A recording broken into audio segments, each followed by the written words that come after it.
Hablemos sobre las generalidades del tratamiento en la infección por SARS-CoV-2 o COVID-19. Soy Carlos Pérez Pérez, médico especialista en enfermedades infecciosas del adulto, y esta es una presentación que hago para el Comité Terapéutico Nacional del COVID-19 adscrito al Ministerio del Poder Popular para la Salud en Venezuela. Lo primero que se debe hacer ante los casos de COVID-19 por parte del equipo de salud en atención primaria en salud es mantener la calma y recordar que la mayor parte de los casos de COVID-19 van a ser asintomáticos o leves y que muy pocos van a evolucionar a cuadro severo o crítico. Por tanto, se impone promover el estilo de vida saludable en el paciente, lo cual implica además la promoción de la higiene mental del paciente a través de consejos sencillos de implementar, como por ejemplo dormir bien, hacer ejercicio durante el día, evitar la cafeína después del mediodía, evitar la exposición a la luz azul, básicamente de los aparatos celulares y equipos de televisión, una hora antes de ir a acostarse, y considerar implementar técnicas de meditación guiada, muchas de las cuales están disponibles de manera gratuita por internet. Otro elemento importante del manejo integral en atención primaria en salud de los casos de COVID-19 es orientar y entrenar al paciente y a sus cuidadores sobre el control de signos vitales estrictos mínimos cada 6 horas hasta que el paciente sea egresado por parte del equipo de salud. Este control lo debe hacer inclusive los pacientes que sean catalogados como COVID leve. Vale decir, control de tensión arterial, frecuencia cardíaca, frecuencia respiratoria, temperatura oral, saturación de oxígeno y glicemia capilar. Este último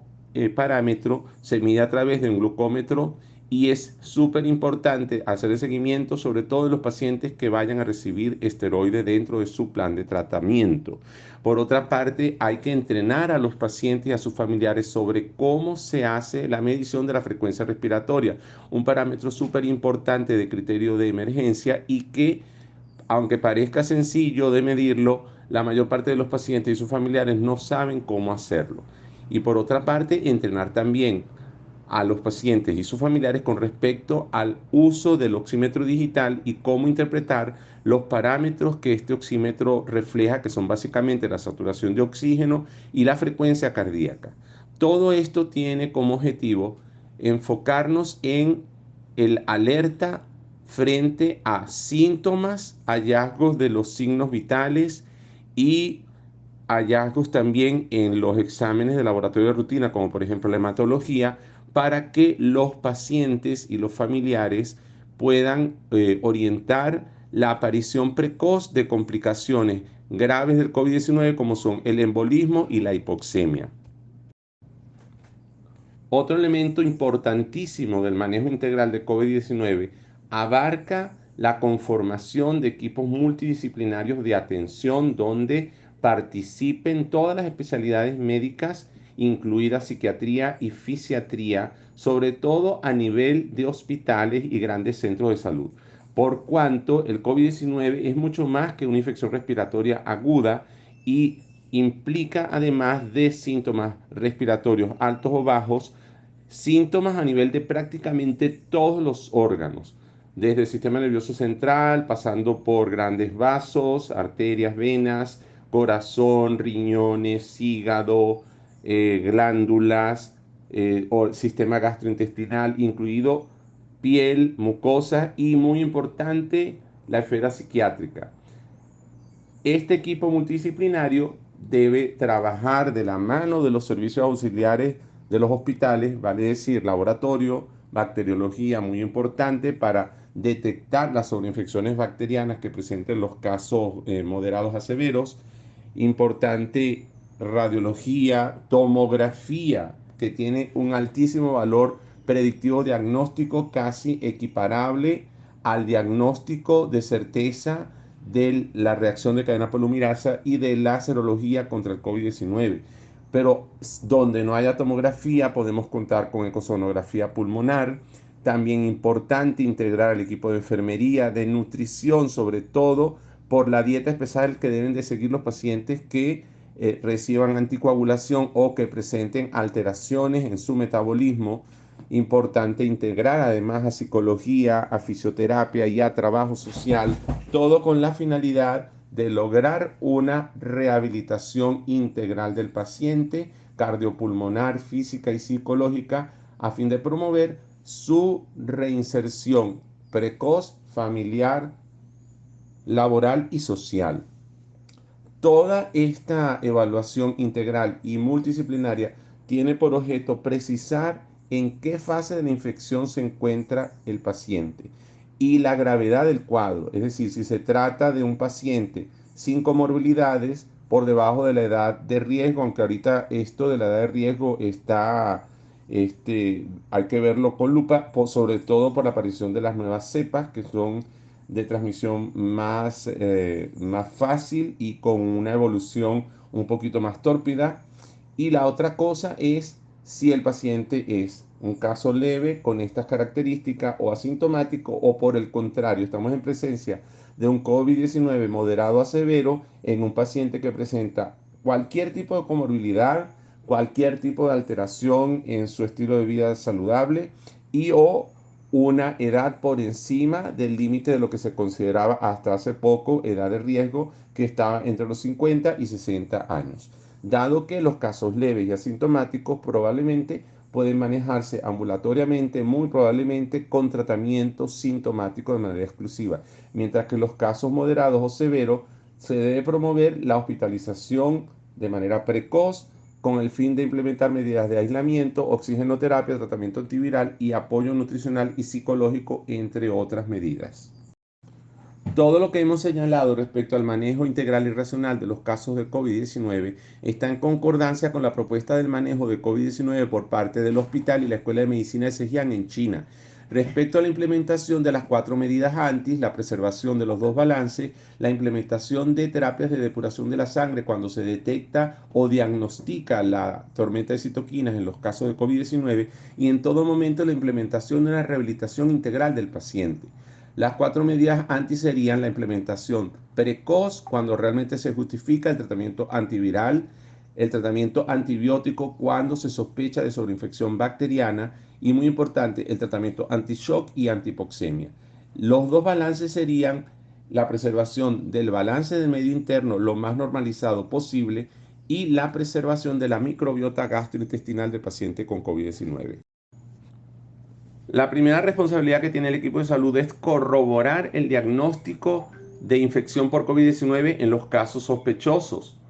bien sea por clínica o por antecedentes epidemiológicos recientes. Al respecto, se deben hacer en simultáneo pruebas para detección de material genético del virus, bien sea del tipo de detección de antígeno viral o de reacción de cadena polimerasa, y en simultáneo detección y despistaje de anticuerpos tipo IgM e IgG contra el COVID-19. ¿Por qué se debe hacer el despistaje en simultáneo con ambos tipos de pruebas? Para precisar con exactitud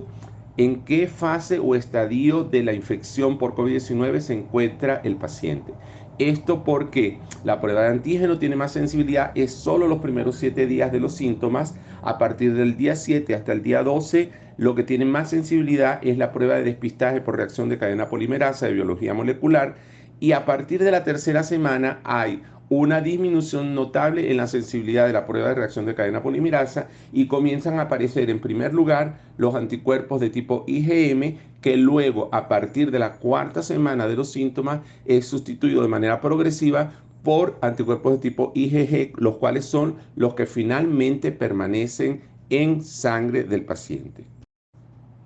En esta sencilla tabla resumimos lo que sería la evolución de los síntomas y los parámetros de laboratorio que ya hemos mencionado: carga viral, antígeno viral, anticuerpos IgM e IgG, en los casos COVID-19 asintomáticos o leves. Sin embargo, no se puede descartar del todo solo por despistajes de laboratorio del COVID-19 el diagnóstico de la infección hasta tanto no tener otros criterios, tanto clínicos como epidemiológicos y, muy importante, imagenológicos,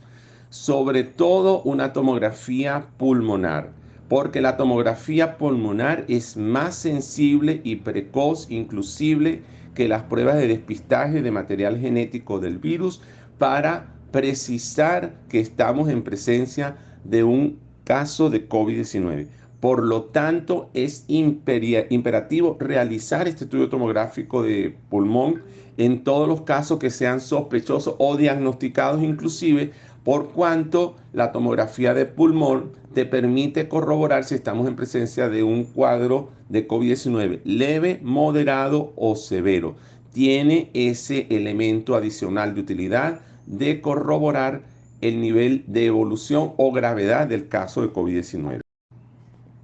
En el caso de los COVID-19 moderados a severos, la evolución comienza a diferenciarse tanto en los síntomas como en los parámetros de laboratorio y imagenológicos a partir de la tercera semana de inicio de los síntomas. Se considera la primera semana en estos casos como la semana sintomática viral.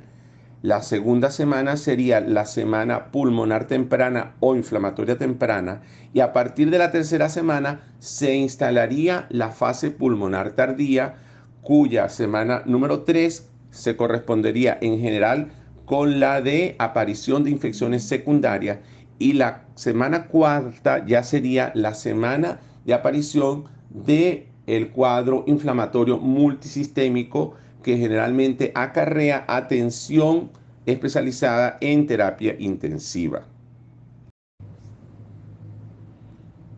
En esta diapositiva vemos resumido lo que son las características clínicas y paraclínicas más resaltantes de las 4 fases del COVID moderado a severo, más la propuesta de enfoque terapéutico y terapias potenciales para cada una de estas 4 fases. No obstante, debe prevalecer, como ya hemos resaltado desde las primeras diapositivas de esta presentación, la importancia que tiene la evaluación y el manejo integral y sistemático y racional de cada paciente con COVID-19, y estar atentos ante la evolución clínica sobre todo, pero también paraclínica del paciente con COVID-19 moderado a severo. Vamos a encontrar entonces en este resumen cómo durante la primera semana del COVID-19 moderado a severo, lo que va a predominar es una clínica típica de un cuadro viral agudo, y debemos estar atentos en los exámenes de rutina, sobre todo en la hematología, a la aparición de una linfopenia moderada a severa por debajo de 1200 de cuenta de linfocitos totales, y una relación de neutrófilos linfocitos mayor de 5, que es un predictor, este cociente, de que el paciente va a requerir oxigenoterapia, más la presencia de una prolongación del PTT ya nos habla a favor de un tromboembolismo en curso. Durante la segunda semana de los síntomas, que sería la fase pulmonar o inflamatoria temprana, el paciente comienza a presentar ya niveles de saturación de oxígeno por debajo del 94%, y hay que estar atento a síntomas que hablen a favor de la neumonía en curso, más el tromboembolismo y la activación macrofágica o la tormenta de citoquina. Vale decir que el paciente manifieste disnea, tos productiva, dolor retroesternal, dolor de espalda y sangramiento activo por cualquier parte. En la rayos X, estar atentos a una elevación significativa de cualquiera de los dos hemidiafragmas, que puede hablar a favor de tromboembolismo en curso, y dentro de los parámetros y rutinas de laboratorio, a la elevación de los niveles de AST, LDH, triglicéridos, este último como un marcador de activación macrofágica, y a la disminución de los niveles séricos de albúmina. A partir de la fase pulmonar tardía, vamos a encontrar entonces marcadores y síntomas y signos que nos hablan a favor de un síndrome de estrés respiratorio en curso, que puede complicarse con shock séptico y falla de múltiples órganos. Corresponde este cuadro clínico, por tanto, por ejemplo, a alteraciones de laboratorio como la elevación de la ferritina y del dímero D, que son reflejos de la tormenta de citoquinas y del tromboembolismo en curso respectivamente, más elevación de los reactantes de fase aguda, muy importante, como la velocidad de sedimentación globular, la proteína C reactiva y el fibrinógeno sérico. Sin olvidar, importante, el marcador de procalcitonina sérica, cuya elevación por encima de 0,5 nanogramos por litro nos habla a favor de que muy probablemente el paciente ya ha entrado en complicaciones como la sobreinfección bacteriana y debe ser actuado y tratado en consecuencia. Entendiendo cada una de estas cuatro fases que no son herméticas ni cerradas en la línea de tiempo y evolución del COVID-19, podremos entender por qué los antivirales pueden tener utilidad. Es básicamente durante las 2 primeras semanas de la línea de tiempo del COVID-19 moderado a severo, no después de ese tiempo, porque es durante las 2 primeras semanas cuando se supone que vamos a encontrar carga viral en el paciente. Y en la primera semana pudiéramos tener algún tipo de beneficio si al paciente le instalamos algún tipo de terapia inmunoestimulante y además de tratamientos antioxidantes y con suplementaciones nutricionales como por ejemplo el sulfato de zinc. Es en esta primera semana del COVID moderado severo cuando puede tener utilidad usar el favipiravir ambulatoriamente, sobre todo para los COVID que no tengan tanto criterio de mal pronóstico por venir. En cambio, el remdesivir se preferiría cuando el paciente ya está atravesando la fase pulmonar inicial o inflamatoria inicial. El molnupiravir, que es un antiviral de más reciente introducción y que es de vía oral, tendría muchísima más efectividad en reducir, casi negativizar la carga viral del paciente, pero todavía no la disponemos en Venezuela. Otra cosa a considerar durante la segunda semana de los síntomas del COVID moderado a severo es la introducción de la tromboprofilaxis mínimo con enoxaparina en una dosis de 40 a 60 miligramos por día, más la posibilidad de agregar un antiplaquetario como sería la aspirina en una dosis de 81 miligramos oral, o en el caso de los alérgicos a la aspirina pudiera usarse el clopidogrel 75 miligramos orden día. Ya a partir de esta fase pulmonar inicial podemos considerar el uso de esteroides justamente para tratar de frenar la progresión hacia una fase inflamatoria más severa y tardía, y podemos considerar entonces el uso de usar inmunomoduladores a partir de esta segunda semana de primera línea como sería la colchicina. Si el paciente progresa y comienza a entrar ya en la fase pulmonar o inflamatoria tardía, es cuando entonces el equipo médico multidisciplinario podrá considerar el uso, en primer lugar, de la anticoagulación, que es una medida con la cual toda la comunidad médica internacional está de acuerdo de usar en los pacientes con COVID moderado severo en fase inflamatoria tardía, pero donde habría más criterio de disyuntiva es si además de la anticoagulación usar una inmodulación de tipo inmunosupresora, bien sea con medicamentos inmunosupresores que se considerarían de segunda línea como el tocilizumab o el anakinra, o de tercera línea como el ruxolitinib o el infliximab.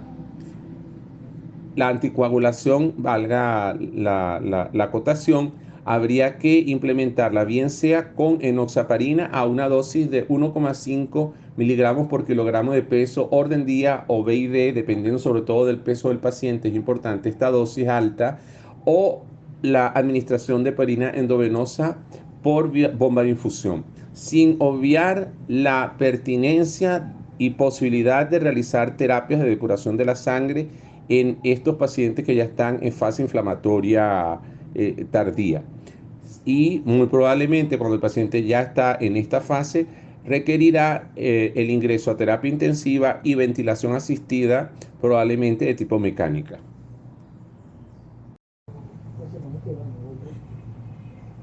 Independientemente de la estrategia terapéutica que implementemos, que no debe ser rígida en el paciente con COVID-19 moderado a severo, debemos considerar antes, durante y después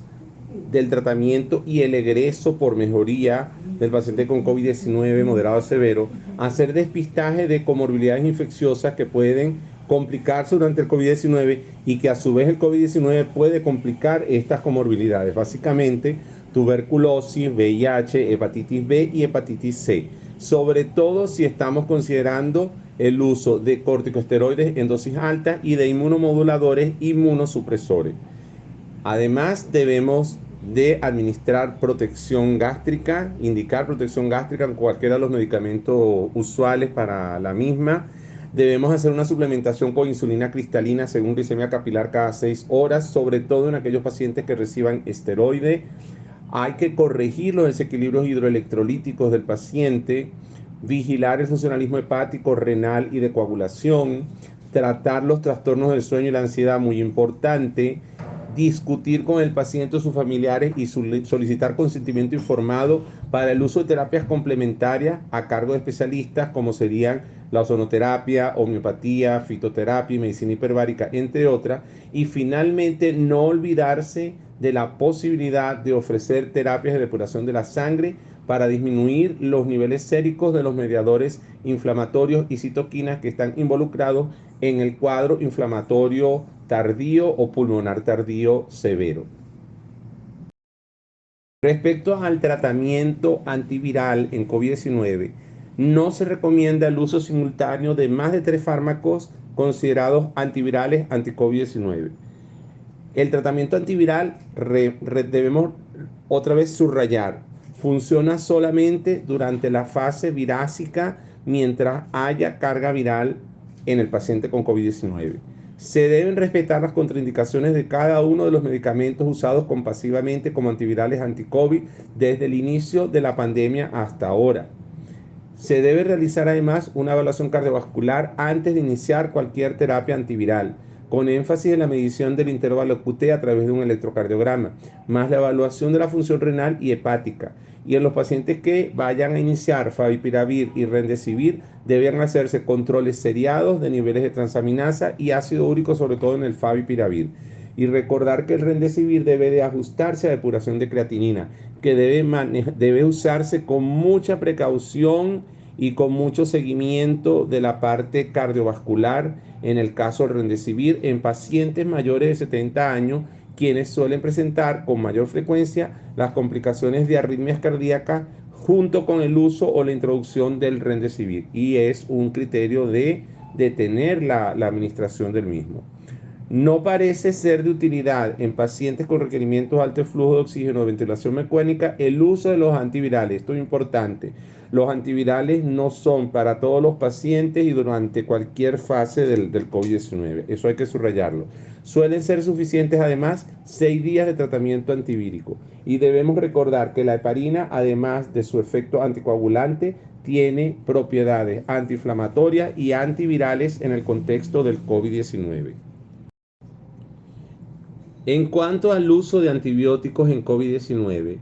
esto debe ser lo más racional posible y justificado. Recordemos que el COVID-19 es un cuadro viral y por tanto los antibióticos no tendrían indicación per se en un cuadro viral como el COVID-19, salvo que debemos recordar que hay algunos antibióticos como los macrólidos, las tetraciclinas y las quinolonas que pueden tener cierta propiedad antiinflamatoria, antipulmonar, que justificaría quizás su uso durante la fase pulmonar inicial o inflamatoria inicial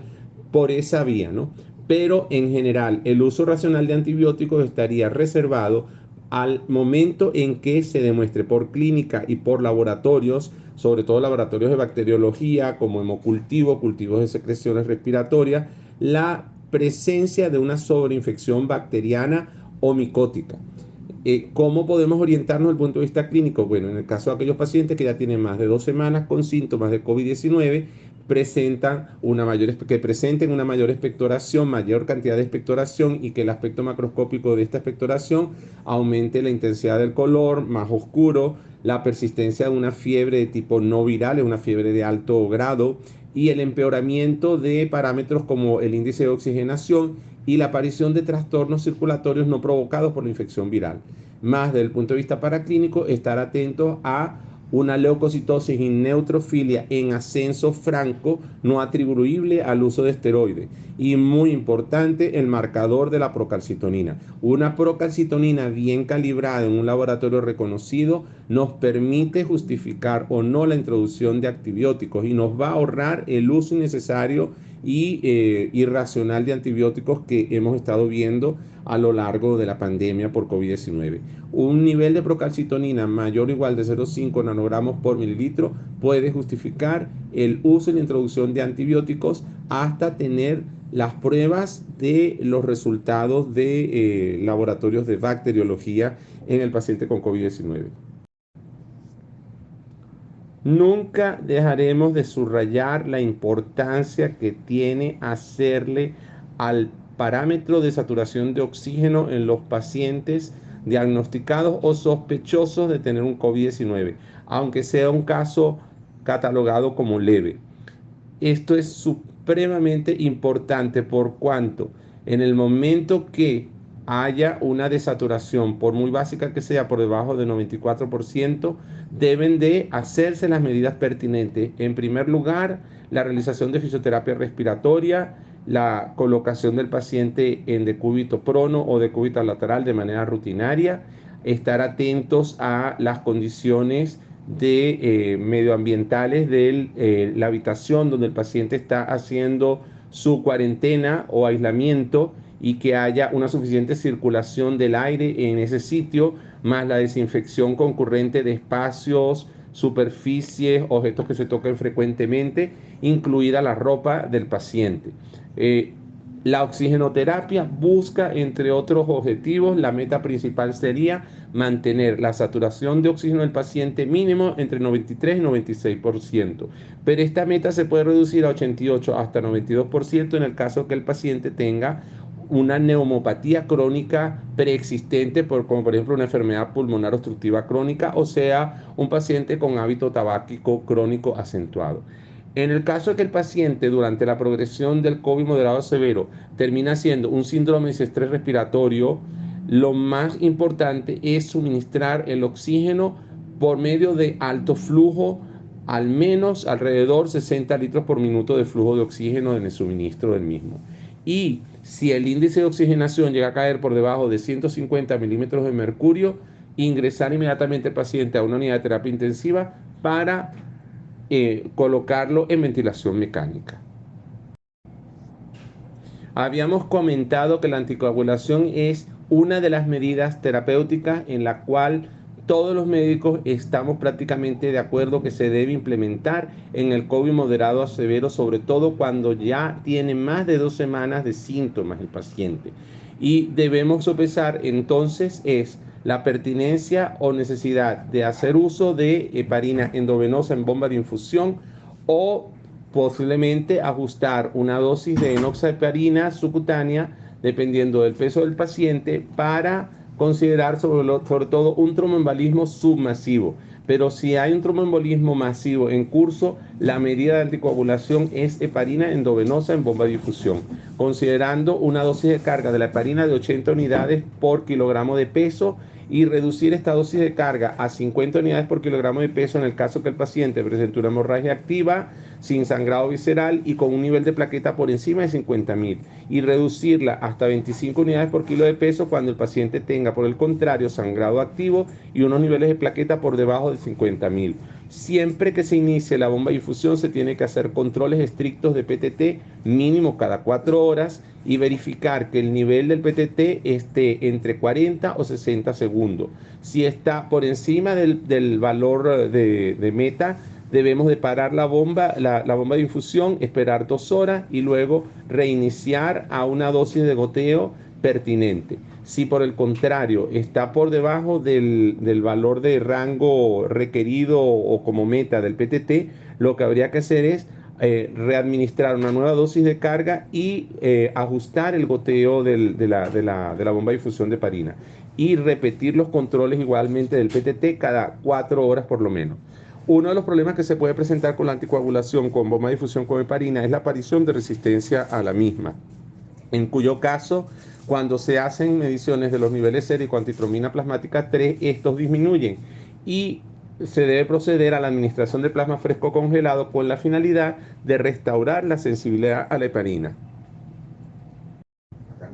Respecto al tratamiento antiinflamatorio, inmunomodulador y inmunosupresor a considerar en los pacientes con COVID moderado severo en fase inflamatoria o pulmonar avanzada, debemos considerar,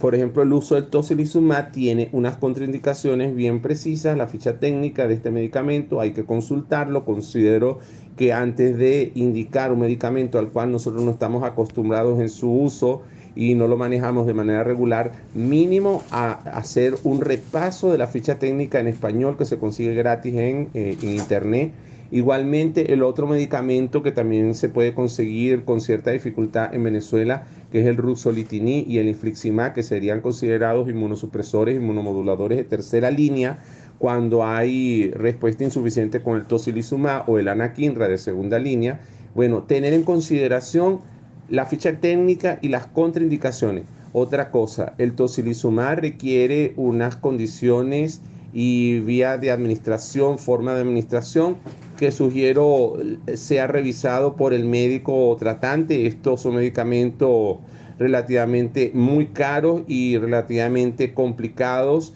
en entender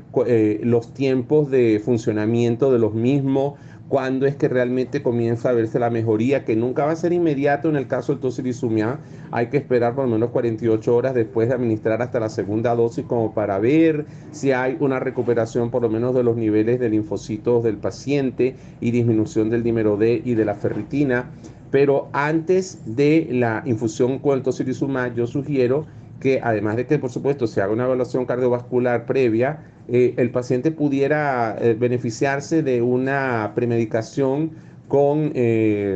clorfeniramina endovenosa, tratando de prevenir reacciones desfavorables o adversas frente a la administración. En general, la infusión del tocilizumab suele pasarse la ampolla de 200 miligramos diluido en 100 cc de solución fisiológica en 1 hora de infusión continua. Y se suele esperar media hora antes de continuar la infusión con las siguientes ampollas hasta lograr la dosis que hemos establecido para el paciente, que está relacionado con el peso del mismo, si el paciente tiene menos o más de 75 kilos de peso. Entonces, mucho cuidado con los síntomas que el paciente manifieste durante la infusión de este medicamento y hacer controles periódicos mínimos cada media hora de signos vitales, tensión arterial, frecuencia cardíaca, monitorear al paciente de manera continua mientras se esté administrando la infusión de tocilizumab. Si el paciente finalmente termina siendo una fibrosis pulmonar, aparte de la oxigenoterapia y la terapia respiratoria, se puede considerar el uso de prednisona en una dosis desescalar, iniciando en 0,5 miligramos por kilogramo de peso día. Y en última instancia, la posibilidad de usar pirfenidona, que es un medicamento antifibrótico pulmonar. Finalmente, comparto con ustedes este algoritmo de decisiones en COVID-19 para manejo ambulatorio, que aparece publicado en la Revista Americana de Medicina de enero de este año, en donde luego de hacer la consideración y discriminación, tamizaje de los pacientes con COVID-19, considerando el grupo etario y considerando si son pacientes, personas sanas, sin hábitos de vida no sanos y sin presencia o presencia de al menos una o más comorbilidades, vean la consideración que se hace en este algoritmo, primero con respecto a los pacientes que van a manejarse como casos asintomáticos o leves ambulatoriamente,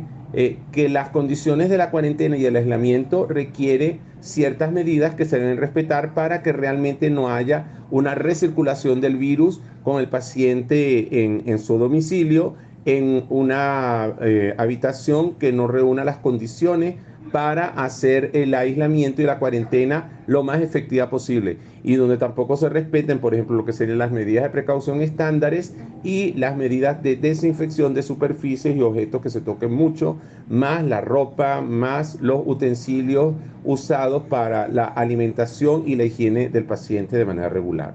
Entonces, en aquellos pacientes que, según el algoritmo, ameriten tratamiento por ser un grupo etario de riesgo o por tener al menos una comorbilidad, ellos sugieren en este algoritmo un tratamiento escalar, empezando primero con la instalación de al menos tratamiento con 2 antivirales, más o menos considerando la posibilidad de agregar además un antibiótico que tenga efecto antiinflamatorio a nivel pulmonar.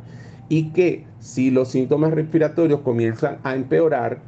o cuando el paciente tenga más de 5 días con síntomas, considerar agregar prednisona en una dosis de 1 miligramo por kilogramo de peso día durante 5 días, más o menos la posibilidad de agregar, además de la prednisona, la colchicina en una dosis de 0,5 miligramos vía oral VID.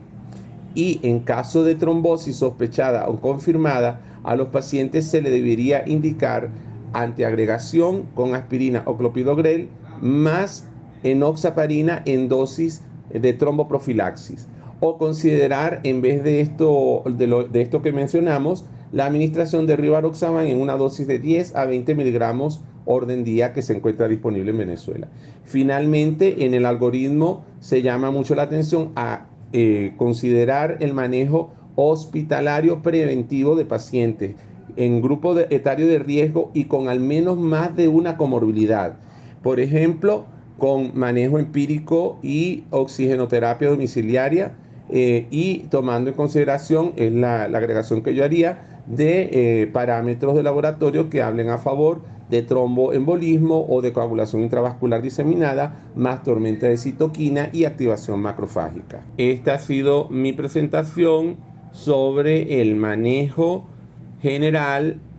de la infección por SARS-CoV-2 o COVID-19 que hice para el Comité Terapéutico Nacional del COVID-19 adscrito al Ministerio del Poder Popular para la Salud. Mi nombre es Carlos Pérez Pérez, soy médico especialista en enfermedades infecciosas del adulto. Mi Instagram es mucho más que infecciones.